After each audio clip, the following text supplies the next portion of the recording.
All right. Hello, everyone. Welcome to the Dylan and Joe Basement Podcast. We're your hosts, Dylan. And Joe, And today we're going to dive into current events for the first time since we've been doing this for a couple weeks. we got breaking news here, folks. We couldn't ignore it. Breaking news as of 13 days ago, we believe. A helicopter was surveying bighorn sheep, I believe, That in was the their mission. Utah. Yep, their mission was to survey bighorn sheep. Pretty fun job. In a certain San Juan County, Utah, and they Mhm. came across something shiny, which piqued both Joe's and my interest as to this is a fun story. It's one of those types of stories that you actually don't get that many that don't pop up in the news that much. No, and when Um, they do, they usually brush under the rug pretty fast. It's not very common that news like this not only garners national attention, but also international attention. People from other countries were hmm, looking closely at this news as it came out, as we'll find out later why it might be more interesting than just the United States.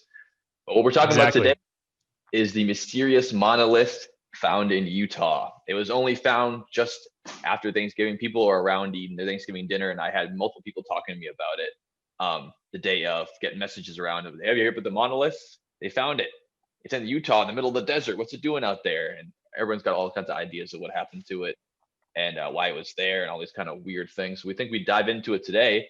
We'd tell you guys what we've learned about it, what we've learned about other monoliths and the Earth and what that could mean for the monolith we found here, and also whatever breaking news we found about what's happening to it and other related things within the weeks of. We're recording this on December 2nd, so all our news is accurate up until December 1st. So if anything comes out since then, we'll be learning alongside with you. We're willing to keep our eyes on this and find out where it goes. Exactly. So let's start off with specifically, we're going to go into what is a monolith. And the easiest way to figure out what a monolith is compared to a megalith. And Joe, I don't know about you, but the difference that I learned between the two of them, because you hear about megaliths, and a good example would be the pyramids of Giza, Mhm. and pretty much any pyramid, any pyramid across the world. I'd say they uh, all are. Yeah. Yeah, they're all megaliths. So a monolith would be something like the what's it called? The arch in St. Louis. The Is the that the gate what to the west. is that what it's called? Okay, so the gateway to the west in St. Louis, which is one material in one piece that is generally large. In this case, with the megalith in Utah, it's 12 feet tall. Monolith, do you mean, right? Monolith in Utah. Sorry, I was going by your it's definition and I go, oh yeah. yeah. Now I'm just confusing everybody when I'm splitting up the names of monolith and megalith. Oh, you're talking about the So monolith now. yep, we're talking about the monolith in Utah, which is made of one material, um, and spans 12 feet tall and what looks to be between 2 and 3 feet in width, and it's a triangle shape. Yeah, let's start off with what exactly how this all came to be. So they think it's been there for a couple years based off of Google Earth. It's been there since at least 2016. Hmm. Um, and Google Earth is great for anything if you want to research basically geography and landmarks throughout the entire world. You can always go back to when the last time a satellite went over. Hmm. And sometimes the furthest back you can go is 2016. Sometimes it's like 1999, depending on what information they have there. But for the middle of nowhere, Utah, which looks like it's 4 miles from any really modern any road, Hmm. 2016 is as far back as they could go. So the Well, question is that kind of it's not just as far back as they could go, right? They looked within a month, a certain monthly period, and they found that before and after. That's how they could tell it directly when is it that was. Is okay? because they had to look into that same site over and over again until it popped up. And unfortunately, they don't take pictures of the same sections every day. So they only had a period of 2 months between July and October, give or take the weeks in between, when there was the most recent picture without the monolith there, and then the most recent picture with it there. So they know that at some time in 2016 of that summer into early fall, someone must have placed it there. Of course, there's no footage of the actual placement because we're talking about pictures in between months at a time, but there's clear evidence it wasn't there, and then one day it was. And unfortunately, no one made note of it or noticed it until just recently. So that's the first time people noticed it and said, "Hey, what's that? Mhm. That's odd." Only on looking back to the past archives of the satellite images where we're able to figure out, oh, it's been there for 4 years and no one noticed that wanted to say anything about it. Do you think the person who did, or the person or entity that put it there wanted this to be found, Joe? Almost definitely, because the amount of effort that it takes to move something that large out into such a remote area, like you said, it's what, 4 miles from the closest town. I mean, and it's a large structure, like you said. It's tall, it's wide. They think it's made of either stainless steel or aluminum. So even that it's not as dense as a solid steel or iron, it's still a very heavy object, and it's in a spot that is very difficult to get to. Like you mentioned, it was first noticed by scientists that work for the Utah Environmentalists Association, and they're out there studying bighorn sheep in a helicopter. People weren't even hiking out to see this thing. That's how far away it was from where people would usually be going. And so I think whoever put it there definitely wanted it to be found. I don't think that they wanted it to be announced, because it would have been announced much earlier. But 4 years later, here it is. And I think that whoever put it there did want it to be found eventually, just not right away, maybe. Not sure. I think so too. When I first got news of this, I got very excited. And I sort of hint this earlier, but there's only a very select few events like this that really bring a ton of mystery to it, or excitement, especially in dark times like COVID. This might have been like nothing exciting at all if we weren't, all borderline quarantine for the most part. Yeah, But it's just the fun kind of news where it's a yeah, mystery. yeah, it's a mystery. Yeah, no one's been killed by the object as far as we can tell. We don't think. We don't know, but yeah. It's the kind of news where you get where it's more interesting and there's a lot of questions raised rather than the usual news we hear, which is beating you over the head with the things we're already been used to hearing for the past almost a year now. So it's a cool kind of news. Exactly, and there's not a lot out there that is undiscovered as far as landmarks go. So it's always something more to learn about and to get excited about. And maybe this is something from another planet, or maybe this is something that is or isn't or has been there for 2,000 years. Probably not, but you know what I mean. It makes me very excited. And the only other times I get excited is when there's like a shuttle launch or SpaceX puts the Tesla into space and you go, hey, this is, unless you're one of those people, this is generally exciting news.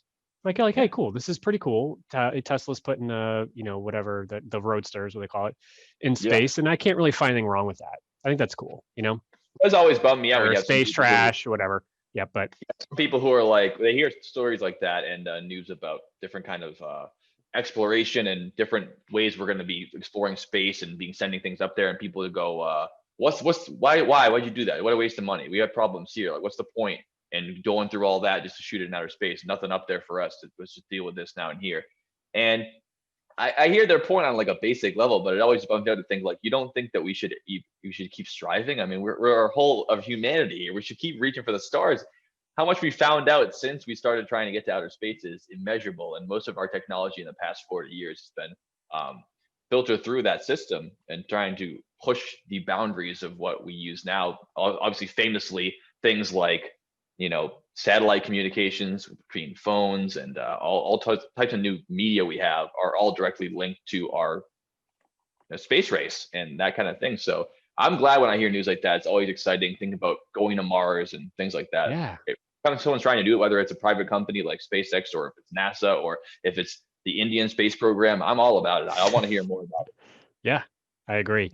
So this fits the same category where it brings out upon like what could possibly be the downside to this, and this to me just seems like it's positive news. And again, we just don't know enough about it at this point. So we started getting the first pictures we had were of the helicopter pilots and their crew taking a look at this thing, and there wasn't a whole lot to see there at that point. It was like, wow, there's a really shiny, and I think that it's come out that it was stainless steel, 12-foot object in the middle of the desert, kind of in this like between in a landscape that is significantly taller, but is in a lower spot where it's completely dry. There's no around, but it's all dried out, and the object's actually in the center of it, so you'd have to climb down into that section in order to get to it easily. So I have it here that they posted the picture on November 23rd, which is they're assuming is when they did the initial flyover to get the picture there, and that's what started people buzzing all around. It actually started getting people want to go out there and find the spot, which they didn't initially mark for the public because it's kind of a dangerous area to get to. They didn't want to encourage tons of people going out there, but it's on the internet. And what does the internet do best? What people do best? They get curious, and plenty of people went out there and found it anyways, and they started posting exactly the location of it. So that started a rally of multiple people going out to actually try to find this object, and whether taking pictures of it themselves or bringing a drone out there and taking photos of it, just to try to figure out what this is, or just an interesting trip to a weird object that's in the middle of the desert in Utah. Yeah, it's cool the way they found it, because I was like, how are they going to find this if a helicopter had to get that far out there? And you and I have been to that part of the country, and it's when you're out there, it's very out there. So you I don't have want to be wandering around looking for it. You're not going to find it that way. You want to know where you're going.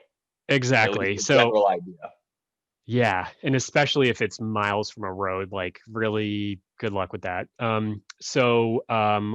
What people did is I actually have this app called Flight Radar, and it pulls up just all the flights in the area. You can go back in time and see when a helicopter, an airplane, JetBlue, everything that's not military, you can track, and you can get the whole flight path. So they found the helicopter, and you can see where it spends a lot of time, then left again, basically. So like that's where it probably is.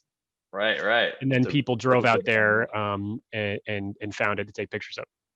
Yeah, that's the ingenuity of curiosity, and just plain old rubbernecking. If something's going on, people want to find out. And if you tell them they can't find it, they're going to want to find it that much more, and they'll figure out a way to do it. That's a great way to do it. Oh, it's a great way to do it. And I use that app all the time, especially because sometimes you think, wow, those are generally weird lights in the sky.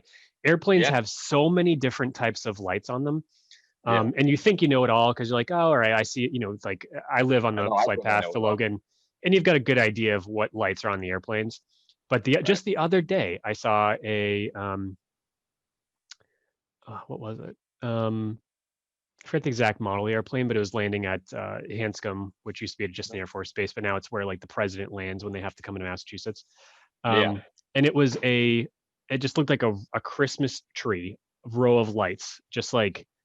Usually there's only a few of them, like 3 or 4 or 6 or whatever it was. This one has like 10 or 12. So it looked like this big row of lights in the sky just moving like this. And I was like, sounds cool. Like Starlink. Yeah, exactly. Except at 1,000 feet. And I was like, this.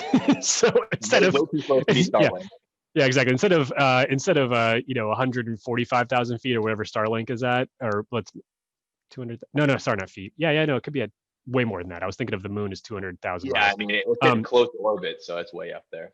Yeah, it's way up there. So Starlink, just for people listening, it's a row of satellites that's part of Elon Musk's company is trying to get global Wi-Fi in order. So they're trying to launch satellites that can let you get Wi-Fi no matter where you are in the world. Oh, it's a Wi-Fi thing? Satellites. Yeah, but right now they haven't got it to perfectly, but people have been calling in all kinds of ufologists centers and websites trying to figure out, I just saw 10 lights in the sky flying by. I want to know what the hell it is. And most people are finding out that actually is the trajectory of Starlink, which I believe you can map its relative trajectory on the website if you want to find out where it is now. So it is flying up there, 10 satellites all in a row. It looks almost like a string of lights, which made me think of that, but not that low to the ground. They're way no. Yeah, and they're kind of dim. I saw Starlink back in the summer. I was in Maine, and it was at that point where it was visible in Maine, but it might not be visible in South America. Right. And I saw it, and it was like, wow, cool. But it looks like, I don't know if you stare at the night sky enough on a clear day, you will guaranteed always see satellites. And Joe, you remember seeing them back in the day all the time. It just looks like a star that's just moving this fast across the sky. And it's just a star. You don't see anything crazy about it. It just goes, and sometimes it flashes because the sunlight reflects like the light on my hand right now.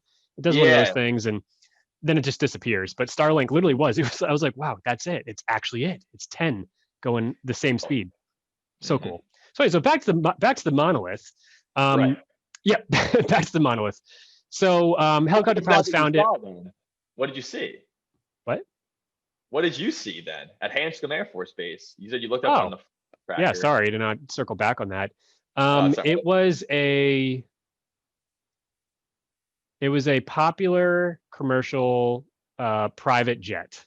Somewhere a Cessna, a Gulfstream, or a no, it was a Dassault.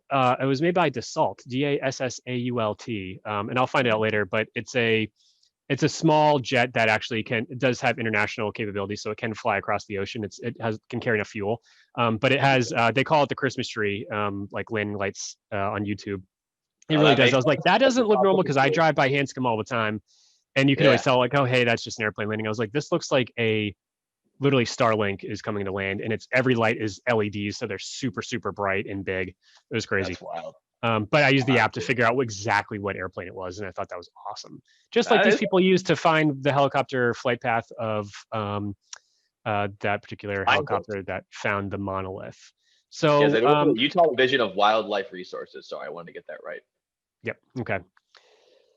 So, yeah, so the helicopter found it, and then 10 days later, it was removed in the middle of the night. And in between then, there was just amateur YouTube people. Not that there's, well, is there professional YouTube people? I guess so. Of course there are. Yeah, there's tons Yeah, of them. They make millions yeah, of dollars. yeah, that's true. They make more All money they than do for everyone. a living. Yeah, Yeah, they're all professional between the YouTubers. ages of like that 12-year-old like multimillionaire and Yeah, it's a big range for sure. It's big enormous. range of millionaires on YouTube. So some of those folks between all spectrums of wealth on YouTube went out there probably to take a Sure. look. And up close, what we saw, we can even pull up a picture here because we have the technology now up there. Is this object, and this was the first thing I noticed that broke the mystery because my monkey brain goes aliens, awesome, something You weird, and a lot of other people, very a cool. vast majority of the people who are interested in this automatically go right to aliens, which is the most Yep, exciting explanation of what it's it could by be. far the most exciting, and you're like, all right, cool, this is great. And then this all ties into Stanley Kubrick's film 2001: A Space Odyssey and I'm glad you aliens, brought that and up because why this is that's so connected. I'm sure you went there too. So connected because of that book and movie is why yep. people always say monoliths.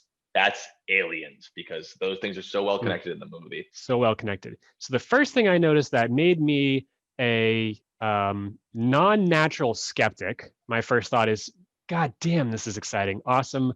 I hope that it's like 35 feet in the ground and weighs 2 billion pounds and is made of some Yeah, crazy the tip of metal. the iceberg, and if you Yeah, go deeper, exactly. And yeah, it's yeah, been yeah. there. It's been there for 20,000 years, and it's made of some Right. metal that's really unidentified, like the metal they found at Roswell or Element 115, which is the Bob Lazar Unobtainium. element, which is yes, um, something wild. It's not, again, it's stainless steel, and more specifically, the craftsmanship of this one as well as the other one we'll talk about was not so great. It's good. I mean, it's not done by somebody who just like went to Walmart, but it was riveted together. And a rivet is definitely the easiest way to put this. Actually, it's the second easiest way to put this together. The first would be a screw. The second would be a rivet. And the third would be to weld it. And the fourth would be to weld it and then grind it down so it looks like there's no seam. Yeah, seamless welding, or Yep. they also have magnetic welding would help it be even better sealed off that way. Actually, But like you yes. said, the idea that it's only the second one down the rung of how well you could fasten sheets of metal Mhm. together, and went with riveting, which is not very riveting to me. It's not. It's definitely not. But But we give the artists credit because from what I could see is these were they weren't at least like shitty rivets. You know, they didn't rust or anything, so they're either aluminum or stainless. So at least they put some attention to detail there. But to be that good of an artist and not have the ability to do any sort of welding kind of blows my mind because it's not that hard. yeah, I mean, this person obviously, whoever the architect of this was, knew how to work with metal. It wasn't like they were completely Yeah. Yeah. new at it, but they still decided to rivet together. I might have been because of fuel and power issues being in that far out in the desert. It might have just been easier to, if they did build it there. Transport it and then build it there. I didn't think of that. Yeah. They could have built it beforehand and transported it, but I think it would be easier to transport just the parts and then put it together while you're out there, rather than in the whole monolith with you. I think it was about 1/8 of an inch thick, the stainless Sounds steel. right. So not very thick. And then they did realize it was hollow by knocking on it before they. Yes. Yeah, that was Heavy D. Heavy D, the monster truck driver. He's the first guy to find it, and he knocked on it and is like, it's hollow. And I was like, oh, okay. Because if it was solid, I mean, that's a whole nother level. You'd be like, it was solid, yeah, that this would is have wild. more. Yeah, and it would A have been lot more. to Oh take yeah. down or move or actually put out there in the first place, which is what it looks like from the aerial photos. You wouldn't assume it's hollow just because of that. No. And also, we're already primed to think that when we think of monoliths, we think of a solid block of material Yeah. Yeah. that's all solid the whole way through. I have a couple of factoids about the removal of it. Bring it If you on. want to go into that now, or Yeah. yeah. So, like I said, the pictures posted on November 23rd, and we have the internet now, and people are home um, checking things out, and they figure out that this is going on. People start looking for it, the way you said. But it was removed on the night of November 27th by an unknown party. People have not been identified who took it down. They said there was 4 men there to take the object down and remove it. And the men didn't seem like they were just stumbling upon it. It was at night, so they knew where they were going, and they came there Mhm. with tools and a wheelbarrow for the express purpose to take this thing down. The reason why we know that is because there's a man named Michael James Newlands, who was one of the people who was out there finding the monolith and filming it. He was filming it with a drone of his, so he wasn't directly on top of the site. He was a bit of a ways back, so he wouldn't have to climb into the area it was in. But he's the one who saw and has footage of the 4 men with headlamps on coming in to take this thing down. He could record what was happening, and he could hear what they were saying on his drone's camera. He neglected to actually fly the drone in so close and be up in these people's faces. He said it was out of respect for the privacy for them, and also that he agreed with what they were doing. He wanted them to take down the object because he felt like someone just popped it out here in the desert, and he wasn't going to go against it. But when he was out there, he did take a couple of photos of just the guys with their headlamps looking down at him. I only know this because he talked to the New York Times about it. They wrote an article about the guy. What he said is that he heard them saying on the footage that, quote, "This is why you don't leave trash in the desert," as well as, quote, "Leave no trace behind." They said before pushing the object back and forth to uproot it before tipping it over and dismantling it. So they were taking it apart into pieces and wheelbarrowing it off. And that's as far as Michael James Newlands knew about the situation. So we know that that's the time when it was dismantled. We don't know who those 4 men were, who they worked for, or why they felt compelled to take it away at that time. And it was so soon after people finding out about it. So one of the guys, so the guy the Michael guy you're talking about, I believe he's on, he does the Gambler Rally, which is like this shitty car rally throughout the country. And Okay. I weirdly enough saw the original post on Instagram because I'm friends with, or I follow him or whatever on Instagram. And I was like, oh Wow. man, he went out there because it's just right down the same alley as people who like to race weird cars and buy a 1970 Cadillac that's a pile of shit and then like go overlanding with it type of thing. That's the type of guy this was. Yeah. And it's super cool, and I'm wicked into that. So he was the one who was there, and those people said, "I hope you got your last photo." One of those guys came out in the comments on his post and said it was me and my crew. Yeah. Okay. So And he owned up to it. he owned up to it, and this guy. So these are nature conservationists, like independent ones. I don't think they have a company. They probably just saw this out there and they said, "Hey, nature's beautiful on its own. Doesn't need this trash, quote unquote, out there. Let's go take that thing down." Yeah. And kind of act like we're gonna be Batman and Spider-Man for for this thing in the middle of the desert. Yeah. This is on public land, I don't think we mentioned yet. This is part of a nationally protected land. That's why Right. these scientists were going over looking at Bighorn sheep, because it was part of a public land trust. So if it was on a private property of someone's ranch or whatever property they owned, it might be a little bit different of a story we got going on here. But since it was on public property, there is more than one party who would have the authority to send people in and remove it. Yeah, absolutely. And these people feel that humans have already destroyed enough untouched land, and they saw at the time of removal, the guy who wrote that said, as he was wrapping up or whatever, he saw 70 plus cars and an airplane coming in and take a look at it, and they weren't going on the tracks already there. They're kind of driving over all the land in the desert, which takes a long time to grow back if you destroy it, because you get to keep in mind there's not a lot of water in that area. Yeah, so the desert, yeah. Yeah, so that's their whole thing. What do you think about that, Joe? Like this thing showed up, and then these people came in, decided to be the police protectors and take this thing down. I think that's interesting because it's an immense amount of effort. It's not the same as pulling up your pickup truck and throwing a can Mhm. of trash in the back of the truck and driving off with it, or taking a street sign away. I mean, that is an undertaking to get out there and do that. And my initial thoughts, not knowing that was someone owing up to it, my initial thoughts would be that that's pretty impressive. I understand that if that's the reasoning for it, I can see why they'd want to do that and say this is, you're leaving human waste out here in this beautiful landscape. But it seems a little suspect to me. I mean, first of all, it's definitely wouldn't be considered the same as trash for me. At the very least, Mm. it's a sculpture that someone put in nature, Mm. and maybe people don't appreciate it being on a protected public land. But it seems pretty odd that four people would take it upon themselves to put up this huge project. And I don't think the people who work for conservation that are trying to clean up the parks and take care of them are usually taking on a task of taking down a 9 foot tall monolith and dismantling it in the desert and then removing it. That's definitely not what they're usually up to. So either they got specific orders to do this and the authority to do it and they got all the tools ready, or they really took it upon themselves to do this project. But it'll be the only time they've ever done something like this, I'd imagine. Otherwise, you're taking maybe oil barrels out of public park. I mean, what else is this large that you're removing metal wise? You're not picking up candy wrappers. This is not a Yeah. usual thing. It seems really suspect to me. Yeah, it's true. It's long, but you keep in mind you said it's an eighth of an inch of stainless, and it's not that heavy. Yeah, that being I stainless steel is not nearly as, and like you said, it's hollow. So At the most it's 100 pounds, and that's at the most. And actually, it's probably closer to 60 or something since it's so thin. Think about sheet metal. It's just a little bit thicker than that. So, well, depending on the sheet metal, but an eighth of an inch. I think true. that's something to compare it to. Not that heavy, all said and done, but it still took multiple people to uproot Yeah, it out of the desert and tip it over, and they were all worried about getting bonked on the head with that thing. You would have gone down pretty hard. So definitely not an easy task either way. I'm just surprised. Well, the thing is, you get think there's pictures of people climbing all over the thing. I'm shocked that it didn't.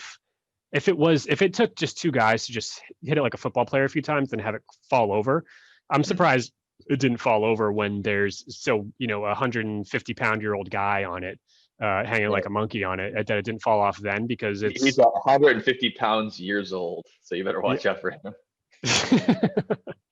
So It's an that's old my fat thing. dude. Yeah, right. Yeah, well, exactly. So, so for me, I don't know how I feel about the removal of it because it brought. There's not a lot going on there. It's a beautiful freaking place. I do disagree with people just taking it upon themselves to go drive all over the place just to get there and run over plants and stuff like that. But I don't know, to just pull it out. However, it adds the mystery of it, and also it had its moment and it's gone, and that's fine. It's You okay. think? So it's not the end of the world. Mhm. But I was definitely sad For to my see it go. removal is obviously an odd part of it too, even though I'm sure that it's easier to be doing things out in the desert when it's not, scorching hot out. It is November, and they did the entire thing in the cover of night. There happened to be someone there, Mhm. who we mentioned, but that also seems a little bit part of like the trying to keep this thing quiet and just get rid of it before anyone gets too up in arms about it. I In the think desert so. with night with headlamps on, they could have done that any of the days. They could have done that the next day after the pictures Mm. were posted if they wanted to. The public parks could have said, hey, we're going in there tomorrow. No one go see it. It's dangerous to get to. You're gonna hurt yourself, you're gonna hurt the environment. We're gonna take care of it. No mention of that. And then in the night it happens and some people happen to see it. And now these guys are claiming, we're the guys who did it. Yeah, that's a good point because the parks could have genuinely just strapped to a helicopter and just pulled it, uprooted it, and then flew off with the thing. And that would have been just like, I don't know. I seem like that just is a better way to do things. And if I was running the Very noticeable. conservation committee or whatever it's called, that would have just been like, all right, so yeah, everyone's had their fun. We got to take it out because people are running all over the land. Let's just pop that thing out of here. Yeah. And I Yeah. would think that they would openly announce that. I mean, the Parks Division of all kinds of states is always telling people different things that they're going to be doing to the parks and how they're Mm. going to be limiting them in some ways for the benefit of the environment itself. It's not like them to be very cagey about things like this. They usually say, hey, I know someone went up and graffitied the side of the Grand Canyon. Don't be doing that. We're taking it down. Like they're pretty Yeah, open. yeah. When things like that happen, they're not keeping on the hush hush. And everyone knew about the monolith. I'm just surprised they didn't say, hey, we're taking it down in a couple nights. So, please don't keep coming out there. They didn't say Yeah, anything yeah, about yeah, it. exactly. Like we'll be there at this time, and whether you're Yeah. there or not, we're taking it out. So And then they put a quick fact about, the environment and try to teach you something in a tweet or whatever, and that's how they usually handle it. That's why it's just odd. yeah, yeah. So it is a little odd. So that brings us to I think that covers everything about the Utah one. There's not too much more to know besides potentially who put it there. Yeah, which we're gonna try to, figure out, at least have our conclusions about why we think it's there, and Yeah, was there yeah. anything So on that? yeah, so maybe we'll talk about that later on about who might have put that there, and we'll Sure. move on to Romania. Romania. Now, why would we talk about Romania after talking about Utah? That's a good question. Is Romania where Dracula's from? He's from Transylvania, but it is one of the Transylvania. Eastern European countries in that bulk next to Bulgaria and Yep. near Croatia and Ukraine. So it's right I nestled up see. there. Yep. Yep. Right up in Famous there. Okay. Romania. All right. Yeah. It is a almost identical monolith that popped up on a hill and is also now gone in Romania. So that's the story, right? Not to get too ahead of That's ourselves. the story.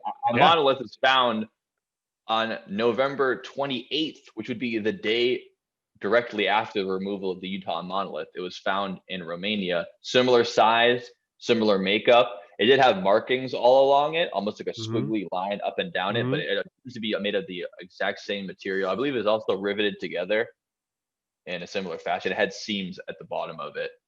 But that was found on Bacta Domine Hill, which is close to the remains of the Petrodava Dacian Fortress. That's a fortress that was built around 80 BC in ancient Europe by the Dacian people. So people also think that that might be a reason why it was placed on that particular location, because it was on a hill, which is a fortified location back in ancient Europe, which is another odd part about the monolith being put here. But similarly, same relative height, hollow on the inside. And like Dylan said, as of December 1st, this monolith's gone too. She be We gone. don't have any footage of anyone removing this one. It just had disappeared. People checked for it the next day, and they had a little bit of displaced snow and a little bit of debris moved about, but there's no evidence that it was there. Besides that, it was gone completely. So so what's the ruins that are 80 BC, 2080 years old called? It's called the Petrodava Dacian Fortress. Petrodava Dacian Forest, also known as Romania's biggest attraction. that's what Romania is known for, everybody. That fortress right there. That's all we got. That's all we got as of today. A minor stone wall and an etching that says, thousands of years ago, This is a big fortress here. It was a big deal. Yeah, people are flocking from all over the world to go to that thing. It was built about 80 years before Jesus' birthday. Exactly. Is it a megalith by any chance? No. No. Okay, it's just a little small thing, like much like the America's Stonehenge in Salem, New Hampshire. It was larger than that. I mean, it was a defensible in ancient times, so it was big enough that it would house troops and people in it. But it was clearly built at the time as a fortress to have people in a defensive location. It wasn't any kind of, from what they can tell, spiritual site. It was strictly to defend the land around that particular portion of Romania, back when the Dacian people were the majority around that area. Got it. Okay. By the way, America's Stonehenge in Salem, New Hampshire is a great place. I've been there twice in the past. Well, yeah, actually twice in the past. 2020, I went there twice, and then once before that. But anyways, so the same thing, similar monolith shows up there, and a couple details that I know about it, based off of looking at it. Same thing. This one definitely is not put there by aliens. If any of them were aliens, it wasn't this one. Yeah. It's very clear, and I can tell you why. And a little bit more to the evidence is the fact that it's directly after the one in Utah. I mean, yeah, totally, absolutely. That's definitely a big part of it. But the other two screaming factors is, let's hear them. First, you mentioned the squiggly lines. As somebody who is familiar with metalwork, those squiggly lines specifically came from a rotary tool, much like an angle grinder. An angle grinder is something I would use to grind down a weld or to cut certain metal, like that's thin enough or whatever it is. Mhm. and you can have different attachments on them. And it's very clearly something. It spins at like 10,000 RPM, like this. You hold. I wish I had one in front of me. Got This big old isn't one. Dremel. Yeah, it's like a Dremel that's really just more hardcore. More for you can cut cement with them, you can cut metal, just whatever it is, hardcore thing. And you just take it, it turns on and you go like this with it, like a car buffer. Looks much like that the way it comes out. And you'll see those lines are very clearly completely not perfect. Like some crop circles are perfect. This is not. It's very much like, oh, some dude's got a couple beers. He's just like, oh, I want to do a thing. And then the second thing is that this one is not riveted together because I took a lot of. It's not. It might have looked it from far away, but when you look up closer, it was tack welded. So Okay. somebody Different, took. I was excited because I said, hey, if you got somebody who's really a metal craftsman, they can make that mother look like something that is solid and grew out of the ground like that with no markings or whatever it is. A tack weld is a weld that you would put in place to it can be very structural, but it's not aesthetically pleasing. It's just when you go and you would just do a dot here, a dot there, a dot there, a dot there, and they did that on all the seams. Putting it together metal wise, just bolting it, at certain sections, rather than making it a nice seamless adherence to each part of the piece. Or just tack welding is putting up a piece of scrap metal against scrap metal, just get it done. Yep, just get done quick. Don't carry the bead down, which is like molten lava. You can when you start welding, you can hold it there and you drag it down. You have that nice, beautiful look that you would do like this. This is they did just a meh, meh, meh, meh, meh. They would do it like that. Only it's a human being doing it really shitty. So it's like you get splatter. It just didn't look good. And I was like, oh yeah, definitely a human. It doesn't reek of alien technology to me if you can't even weld it together properly, and other humans could do that. Yeah, but however, I mean those are the downsides. Besides the people, walking all over protected land. The downside, you're making an immediate judgment on what you want to happen here. Those are the downsides. It's not fun because when you wait, what a person did is that's bad. But the upside is there could be other aliens. The upside is what we want to talk about today, because the downsides are very small. That these were pieces of metal art that somebody put in somewhere in nature, and I think that it makes you excited. And the downside is the craftsmanship wasn't great. The media coverage was really bad. I mean, they just suck. This is the best example of sucking people into like, holy cow, alien stuff did whatever it is, and you pull in that and you actually look at the image, you go, definitely not. It's really I heard all kinds of things in the first camp. People are saying that those were old NASA satellite relays from back in the 70s.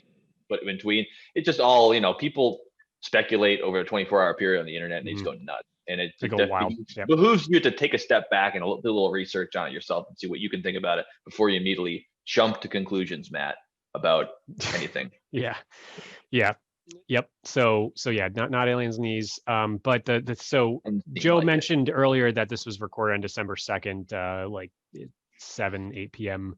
Eastern time, and there's a good chance that something else is going to pop up. We're keeping our nose to the grindstone, our ear to the ground. We want to see what the news is on this. That's two monoliths already up and down in a matter of weeks. Yeah, and if I had more materials right now, I could definitely put one of those puppers up in the middle of the night. It's a getting a piece of stainless. Getting a piece of stainless like that is, I cannot get a single non-seam piece of stainless that's 12 feet long, or potentially let's say 13 or 14 because you want to dig it down so it doesn't fall over. Right. I'd have to go to a metal shop and have them make it for me, and it would be very clear to the cops. Hey, did someone come in here and buy three 12-foot sections of stainless steel? Yeah, he did. Then it would be very clearly me. But that'd be cool. But I'm not doing it. And also, that's a lot of money. It's a lot of money. It's a lot of money for something that you're not even going to attribute to yourself, because both of these, whatever they were, whatever the reasoning behind them, no one has put their hand up and said, I'm the one who did the monolith. I'm the one. Well, maybe someone did. A certain guy who lives west of Utah named John McCracken. You ever hear of him? Yeah, he used to make art projects that were pretty similar to that. He did. Indeed. He did.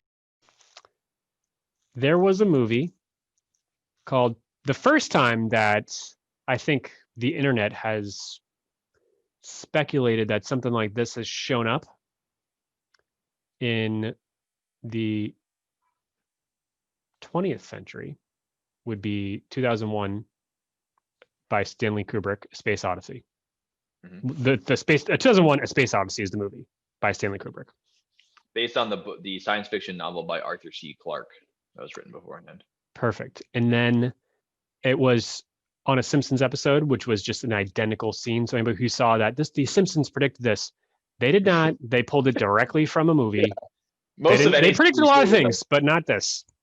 Well, a lot of things they predicted are very similar to this story, where it was from it was a movie. If you look into it. But basically every pop culture reference to a monolith is almost certainly a reference to 2001: A Space Odyssey. In that movie, it's sort of posited through visual cues and the way the cinematic rolls out in that movie.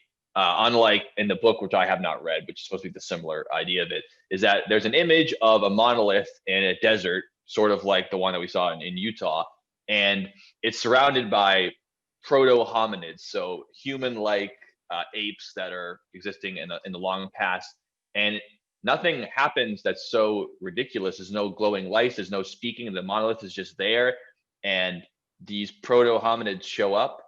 They freak out about it being there, and then within the time that they first discover it, they start to use tools for the first time.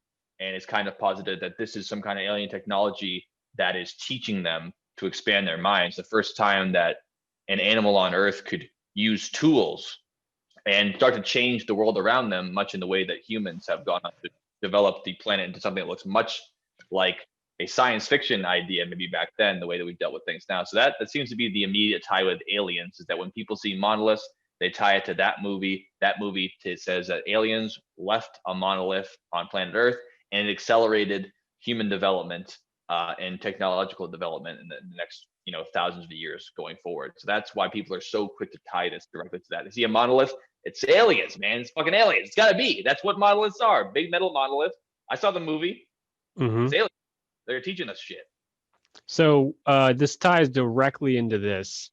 And that's exactly what I was, I'm on the same page as you about that, with the monkeys who see this, and then all of a sudden they become modern hominids, where they, like you mentioned, start using tools. So I got a question for you. So where were you? Do you remember where and what you were doing on December 21st, 2012? I'm sure that I was at my apartment, and I was probably watching TV or something, and had a ticker up that was watching the countdown to the end of the world, as it were. Yeah. I was not afraid of it at all. I was more looking forward to walking next door, or my next door neighbor at the time was my uncle, and he was very convinced of it in a very funny way. And I was waiting to open his door up and say, "Where's the fire and brimstone?" Come on. Yep. Which would have happened in China before it happened here. So technically the whole thing. So I think we go on the Central American time. It was their clock that they were going on for 2012 being the end of the world. But yeah, if you think of like who gets December 21st first, it's China, and then people don't think that through. So maybe it's China that gets it first, or it's the Central American clock, which is obviously cannot be that accurate today because of all the daylight savings and the this, the that. Everyone's happy to say all that now in hindsight, but it was very strange. Totally about it beforehand, and then only after it didn't happen, they go, "Oh, well, if you think about it, oh, really? You should have thought about it before you told the whole world it was going to end." Yeah, moron. Very strange or very stressful to some people. Even in the Mayan culture, it never said in anything we found that they thought that the apocalypse is going to happen, everyone's going to die. They had their calendars cyclical, which said that the end of the world and the beginning of the world was one the same, where it would keep cycling around between beginning, flourishing, and then ending and starting anew, almost like this was going to be the end of our cycle that we had would end. That segment, we're in the next one now, which is not any different. It's just how you categorize it. And that could very well still be true by whatever metaphor or whatever idea that they had. It could be this is the beginning of a new era on Earth, which you could make a lot of arguments that way. But and nowhere did it say it was going to be the fire and brimstone apocalypse that we know that almost every single major religion in the world subscribes to, that one day there shall be the end. There is a world now, and one day it will be over and we'll all be dead. That's like a concept that every single religion has, no matter who you are. And a lot of people Yeah. think it anyway. The idea of being alive and understanding that one day you might die begs the question of, well, then one day everything has to go. And when is that day? It must be tomorrow because I'm so important. I'm living during the apocalypse. Yes. Very good point. And that's Dylan of 21 years old right there, who just got off an airplane from something. I didn't sleep for like 48 hours because I was nervous and hungover the entire time, and I was so The hungover and combination. tired Oh, and playing. sleepless Yeah, that's that, rough. well, it was like this whole big. I had a whole lot of work stuff going on, so I was just flying between states and the West Coast for like Yeah. a week or two straight, I felt like, and I was just drinking and sleepless and the whole thing. And I was like, the world's ending in a week. Fucking fuck it, right? I'm sure. Obviously, you thought the same thing. So, so, Not even a little bit. so I got myself to a point where I said, "Fucking blows up, whatever." I feel like I'm like, it's not like I'm not even here at this point, and it didn't blow up, and then I had to go back to work the next day. That's kind of a bummer. Did you feel any sense of relief that it wasn't the end for you? And you had to go back to work, but at least you could have another Yeah. Oh couple yeah. of weeks. Oh, totally. I just made myself. I think I intentionally made myself just like a mess because I was like, I can't process this normally. That this is too much for me to handle. And mine said this is all going to end, and it's just not good for me. So this is bad. So Yeah, I made it a really hard, stressful time for me where I was like very distant, and it didn't. And then I was like, all right, cool. I can get back to life and see my friends and family and just enjoy things from here on out. So it brings up my point is that hmm people think that since the calendar was off, maybe potentially by 8 years, that might be in 19 days. And whether that is symbolic of the world blowing up, I don't think so. Ooh, Yeah. that's So exciting. so the monkeys all over the monolith in Stanley Kubrick's movie trying to figure out the turning point in human history, which was the monolith in that movie, and the hmm monkeys, they think maybe there's another event going on that might change the way that our society functions or our higher intelligence operates after this 21st year. Very interesting. Very Very interesting. interesting. So somebody Mhm. might have put that there. But what do you think though? Because they said that it's been there for years. So I don't think that they would have. Mm. It's not. It's It came at the still right what I'm. time, but they didn't. Whoever put that there probably didn't think this part through. I don't think. I wouldn't think so either. But interestingly, to what you just said, it came 4 years after 2012 and 4 years before 2020. So it was placed there in between both of these Mm, dates, which is certainly circumstantial evidence and a coincidence, I think. But definitely interesting if you hmm. want to do the math out on that. Yeah. So that's something. That's an interesting twist to this one that I can't really say is or isn't the hmm case. Besides that, um,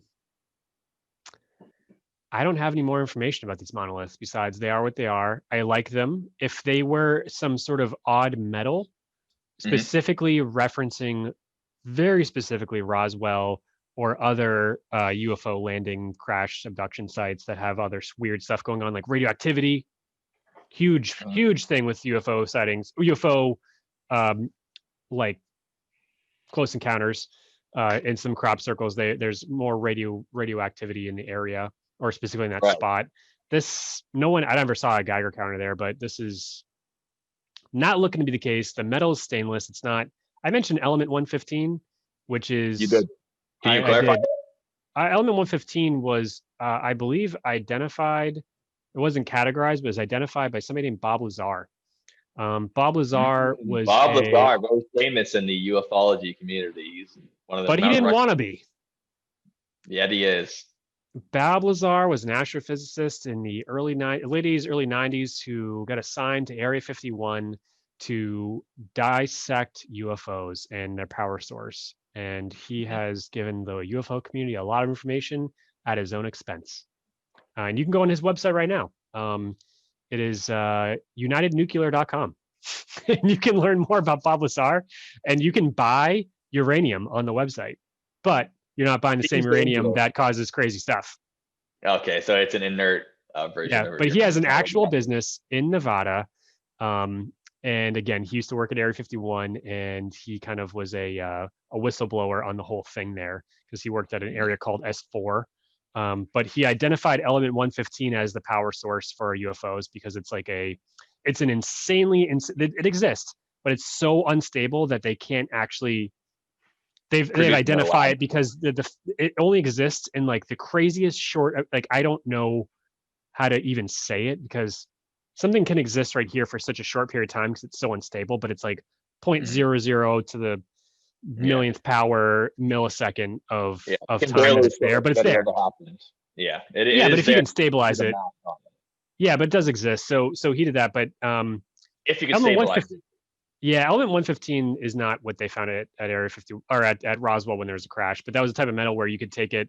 It looks like a piece of stainless that's this big and crumple it in a ball, and then let it go, and it goes back to the shape that it was in originally. So if that would be a stable version of it if they had the evidence of that happening, right? That would have been a stable version of that element, because if it can only exist for such a short period of time that we can recreate on Earth, you would have to have it pretty stable to be able to manipulate it as a sheet of metal.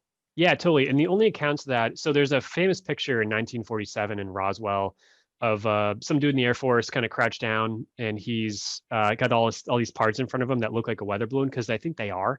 The media came in, or the Air Force said, hey, take a picture of all this shit and tell them it's that. And it wasn't. Yeah. But the people who were there said that they could pick up this metal and crumple in a ball, which obviously would be a stable version. Something unstable just explodes or goes away, or to be able to stabilize stuff or elements is way above my understanding of them.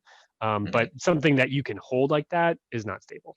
But things change all the time, like mercury, for example, would be a metal that at room temperature is liquid, but at when does it get solid? When it's cold or hot? It has to be it has to be solid when it's very cold, because if it's good at room temperature, it would need to be much colder than room temperature for it to be solid. So that wouldn't, mercury isn't an unstable element in the same way as that. When we're talking about stability of elements, we're talking about the actual atoms, and their number of electrons, neutrons, and protons need to be equaled out for them to be a stable element. If other than that, they become radioactive, where they're shedding electrons or subatomic particles. That's what the radioactivity comes from, and those particles shooting out from it is why it affects people and the environment so poorly. Or it's lacking them, and it's going to be constantly wanting to gain more, because every element wants to just be stable, perfect number. So when they say unstable elements, they don't mean that it's going to change from solid to liquid to gas, or even not be able to be tensile in your hand. It just means that it can't even remain that element. You add a proton, a neutron, electron, any element, it becomes another element. So that being unstable and being only produced in a lab probably says to me that it's either super radioactive, or it's always trying to get more electrons to stable it out, which means that it can't exist for very long on our planet as far as that stability goes. Interesting. I learned today, to add to that another way to a lot of like UFO sighting, well, like very, very close up ones, or specifically the elephant foot at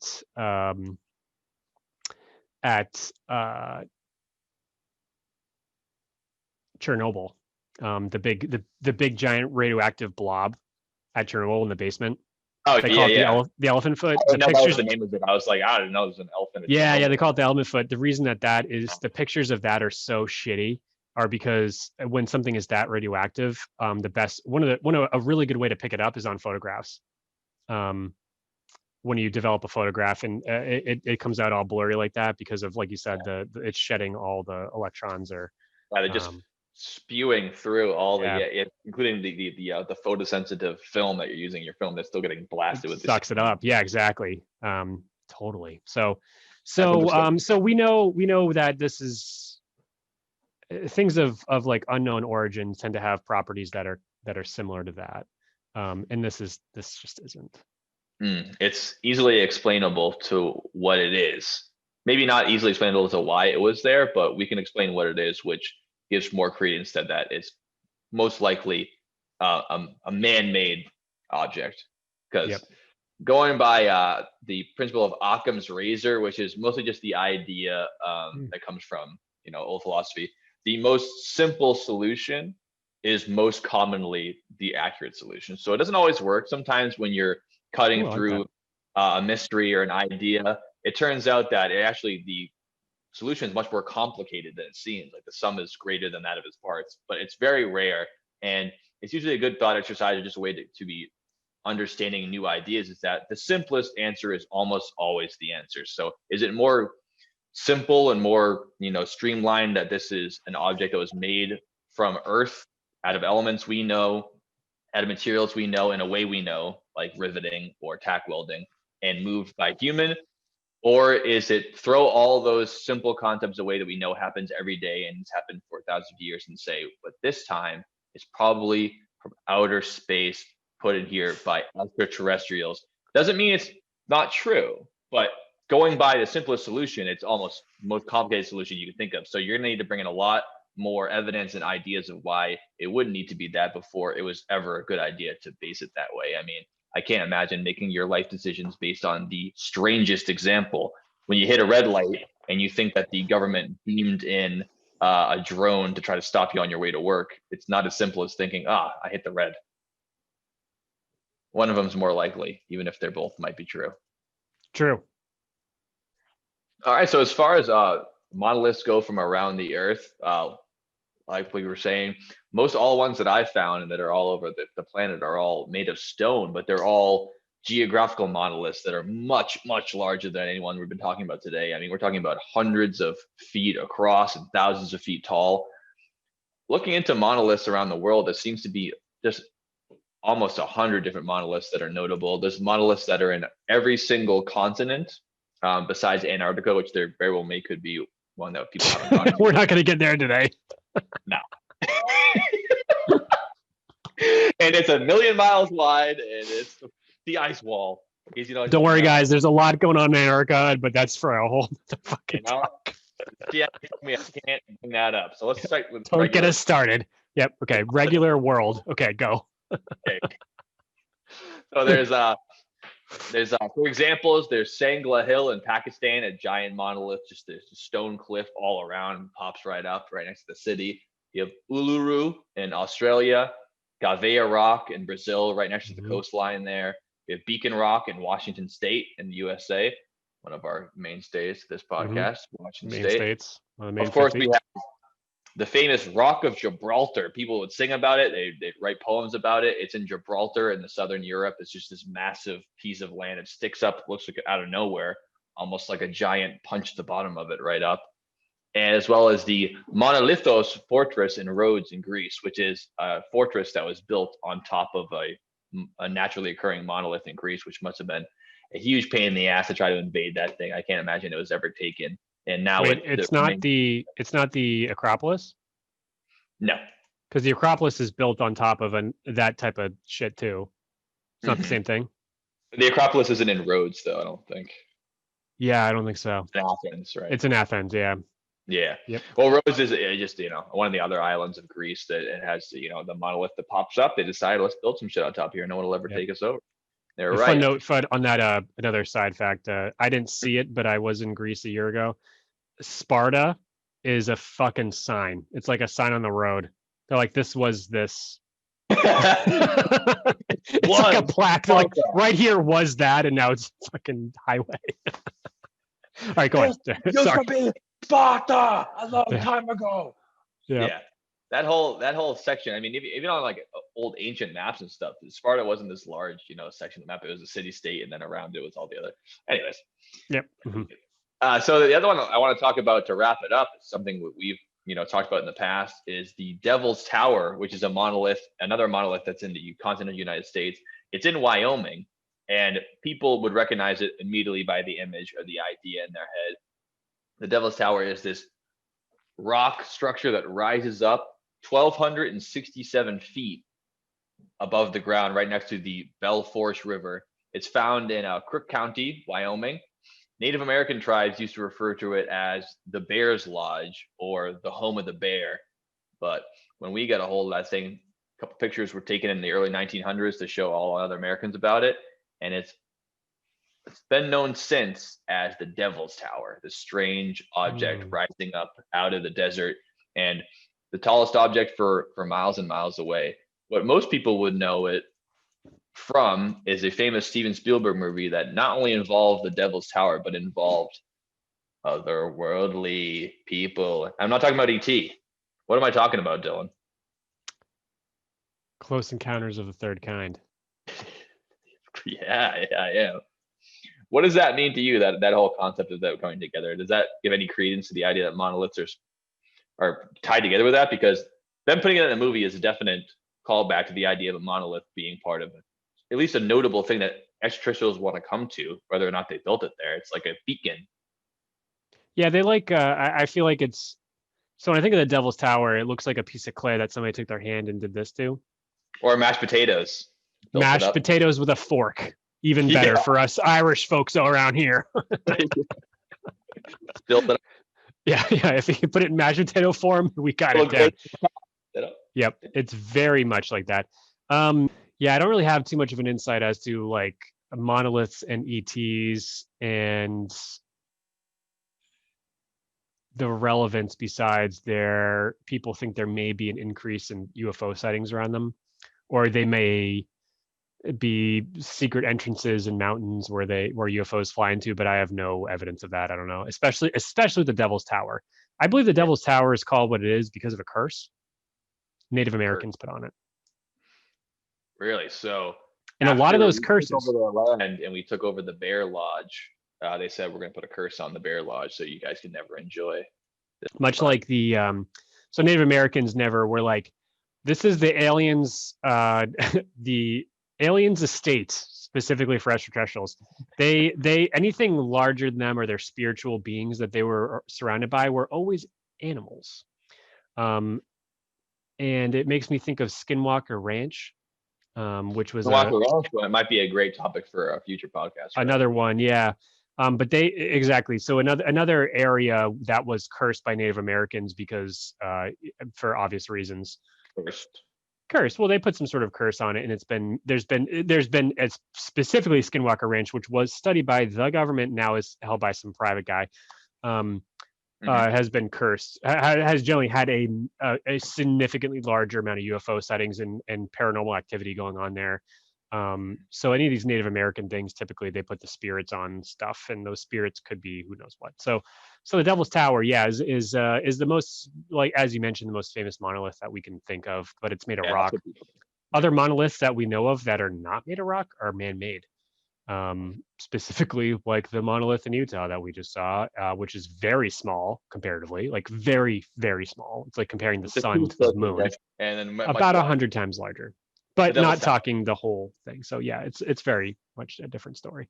So but every other monolith that is made of something that isn't rock is definitely man-made. Again, and the only I can think of is the gateway to the west, which is in St. Louis, as we mentioned earlier. The George Washington Monument in Washington, D.C. is a pretty famous monolith that we have a record that's stone, of. Isn't it? Obviously. It is stone, but it's another one that's man-made. All the ones that I mentioned are not man-made. They're geologically right. understandable events that have happened. Yep, exactly. And just let's all not forget though, meteorites, asteroids, when they get on Earth, they are made of mostly metal, but they're not sculptured like that. The only time that we found metals like that are from UFO crashes that are in like that, the purest, like on I'd say not pure, filtered would be the best way to describe like a piece of metal that is just metal, doesn't have any dirt or soil around it. So that's all I know about monoliths. All right, well, I got one more monolith that I had on my list here, which is a pretty famous one. It's like I'm missing something like Atlantis or something. Oh, I don't know about that. That could be a whole other monolith. It'd have to be under the sea. Under the sea, yep. The monolith that's also pretty famous is the Monolith of Phobos, which is a stone structure, or we believe it's stone. It is on the moon of Mars, one of Mars's two moons, Phobos. Oh, yeah. We have satellite images of it from the Hubble telescope, as well as different NASA projects that went to take pictures of it as they went by.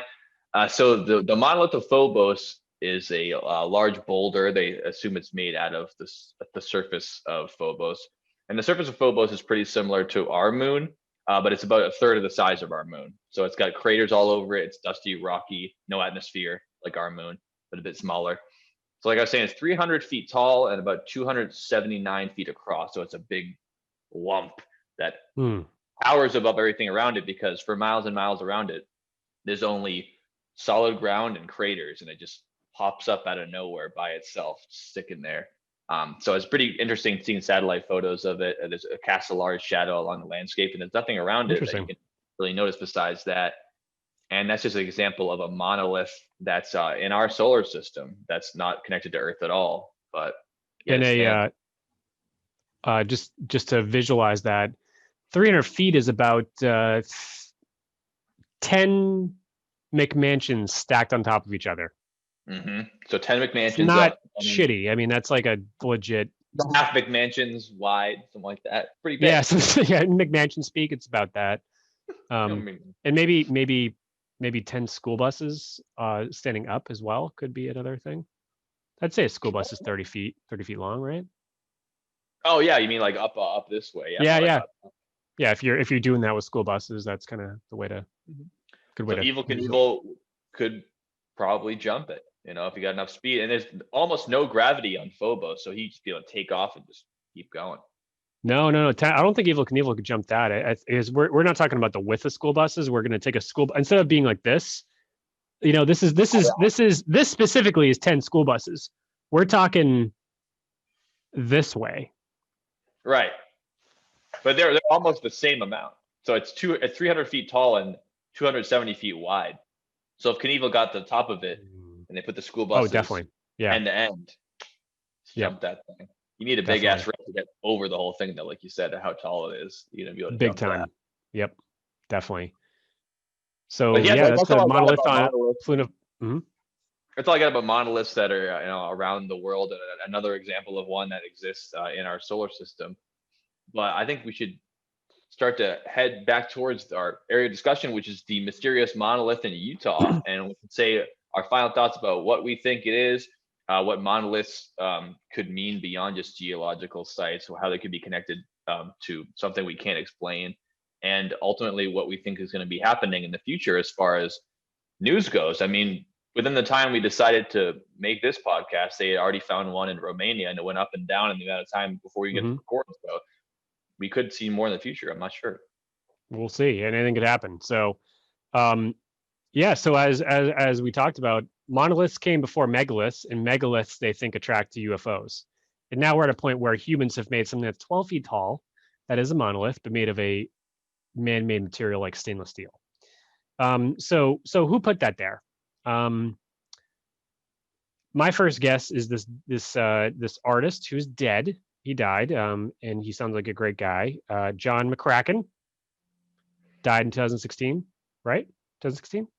Yes, I believe he died recently. Yeah. I think I'm not sure. Actually, it might be before that. Yeah, I think you're right. I think it was like 2015. It was definitely within 2000, around then. He died in 2011. So it's a bit before. Oh, yeah, way before. So the only reason that I think it's him, well, two reasons. He made stuff like this. This was his jam. He liked contemporary art, which would be this contemporary art. And he clearly made these objects. I've never seen what his rivet situation is. If he was a riveter, that I've seen him make they look more like what you described as someone beautifully doing a piece together with seamless. It looks like one solid object, almost like he cut, with like a laser. Just looks like a nice brick or a prism of a material. A couple of his art pieces look very similar to this monolith, minus it being underground and minus the crappy metalwork that's associated with the ones that exactly. So if I were to do it, you can use you could use one piece of stainless and bend it twice. So you have one sheet and you put two bends in it to bring one together, and then you can weld one side of it, so you don't have to weld all three sides. You can do that. If you really have the right tools, you can make that look pretty clean. And then, like I said, when you weld, you see a genuine bead. It looks like a bunch of dimes are stacked on it. You grind those down, and you can make it look like it was cast if you do it that way. You can see a lot of like restaurants do it with their tables if they make some cool plywood, like that look like plywood epoxied with metal. They'll have a welder come in and weld it into a table and then grind down those welds so it looks like it's one piece, but it's actually not. So I haven't looked at his art that closely, but I do know that he said to his son before he died that he would like to anonymously put art out in nature and have people find it eventually. That was something he said, and his son said, "Is this something that?" When he was questioned, because he's a genuinely famous artist, not some dude in a basement. He said, he's recognized internationally. He's recognized, and his son said, "Is this?" Basically asked him, "Is this something your father would do?" And he said, "Yeah, definitely." He said this. He said he would like to do this one day, and if he did it, he wouldn't know. He didn't tell anybody because he died, but he might have just thrown a couple pieces out there for people to find, and then passed away. And another guy recently, it was just found a couple months ago, but for at least a year, there's a guy in that area in Utah, or Nevada, or Arizona, I forget which one it was, or Colorado, I think it was, in that 4-state region. You can include Wyoming too if you want to just have fun. Who put $1 million worth of treasure out there? Oh yes, that was a great story about the guy. Great story, but people are doing this, Right, but he announced it luckily for us that people knew about it, and he said, "Yeah, yep." It's not the same we could say for this art piece, even though it might be a similar situation where someone of means puts it out there and says, "Hey, go find it," encouraging exploration. Exactly. So that's my theory, is that I don't know if it's him. We may never know if it was him, but somebody like that put that out there. And if it was put out in 2016 and he died in 2011, I don't know. Maybe it was somebody who had a similar idea to him that put it out there. And who knows? I mean, tomorrow, tonight, next week, someone could come out and say, "Hey, this is me in the process of putting this here." We don't know. Yeah, it very well could be. I could think that there's definitely a similarity with how he wanted to do that, and he was the most famous person to build structures like this for art. But I don't think that's a completely unique idea to do this. And maybe even someone who was a follower of his might have thought, "Hey, that's a great idea. I heard that he always wanted to put it in nature. Why don't I take it upon myself to do that?" I'm not as skilled as he is, and maybe he wouldn't want to go all the way out in the desert and do this, but I'm going to make something that's similar to what McCracken would make, which is a monolith in the desert. And people wouldn't find it for 4 years afterwards, which seems like right up the alley of what he wanted. So not to be McCracken himself for it to be a similar project, which I tend to think pretty similar to what you're saying, is that it's probably someone who wanted to do something like this, which is super interesting. And part of the appeal is the fact that they're not going to announce it and have everyone come see it. They're going to let people find it. And I can't imagine being that person right now and thinking, "Oh boy, they found the thing," and everyone's here we go, sitting back and doing like, "Oh, I'm part of the news now. Here's my art piece," before these guys take it down. As far as me wrapping up what I think about it, like we said earlier, they dated the photo of it initially showing up 2016, which means it's been around for a while. They reached out to multiple people to try to figure out who actually made it. The Utah Film Commission, which is one of the earliest ideas of what this could be from, is some kind of film project, much like the tree you talked about that was put up that looked like, well, this tree's never been here. It looks like a dead tree. It looks wild.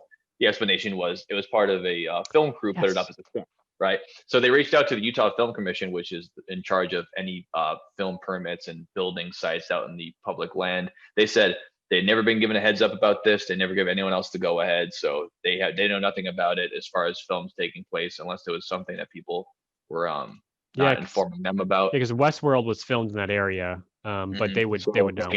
Part of it, but yeah, they would have known that. When asked about the object initially, I mean, obviously the public is clamoring here, and they went to the sheriff's office of the San Juan County.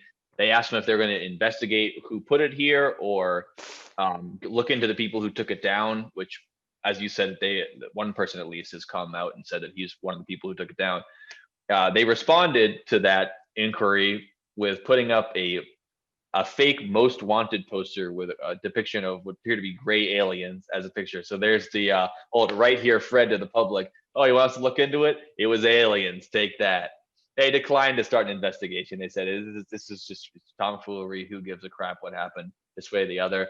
But much like a lot of things in the modern age and over time, public opinion will shift you into the idea. And the more people clamoring for answers, it kind of lights a fire under your ass. And as of December 1st, looking into it, there is a ongoing investigation as of who put this object up to get some answers of it, and to answer the public on why it was taken down, or who took it down.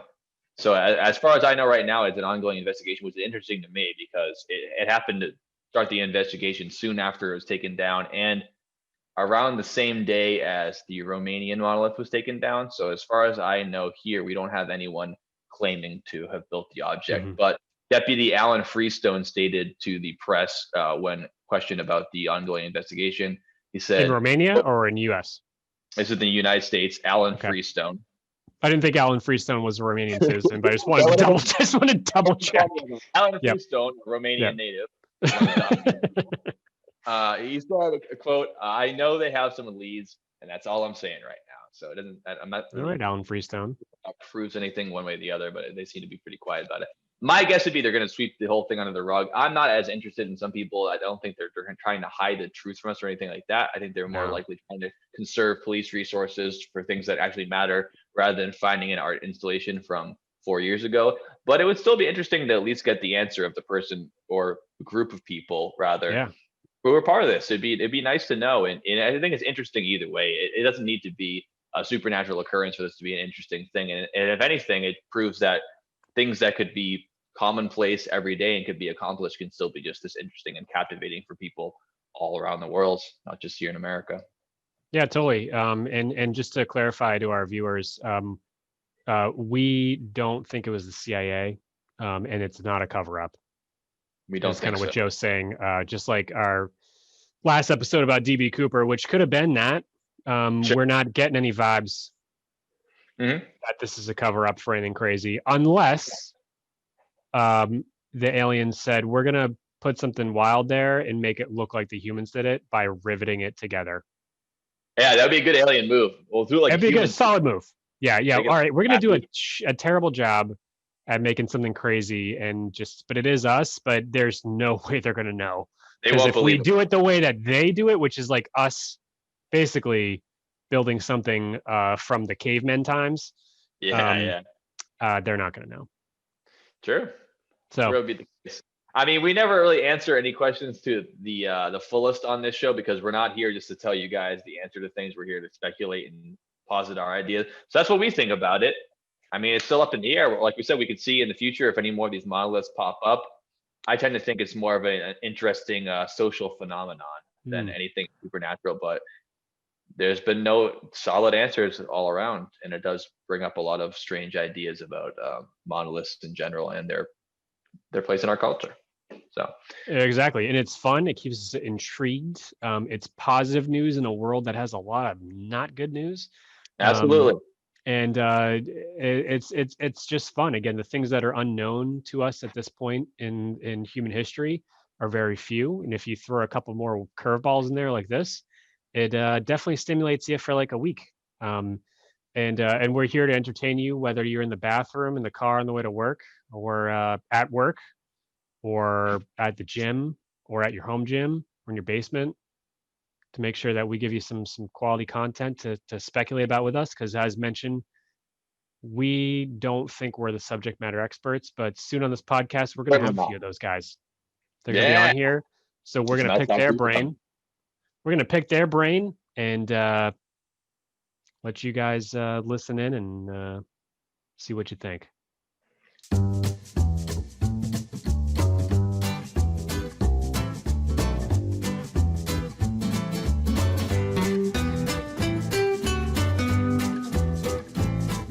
Good question. Is Romania where Dracula's from? You see a monolith? It's aliens, man. It's fucking aliens. It's gotta be. That's what monoliths are. Big metal monolith. I saw the movie. It's aliens. They're teaching us shit. Radioactivity.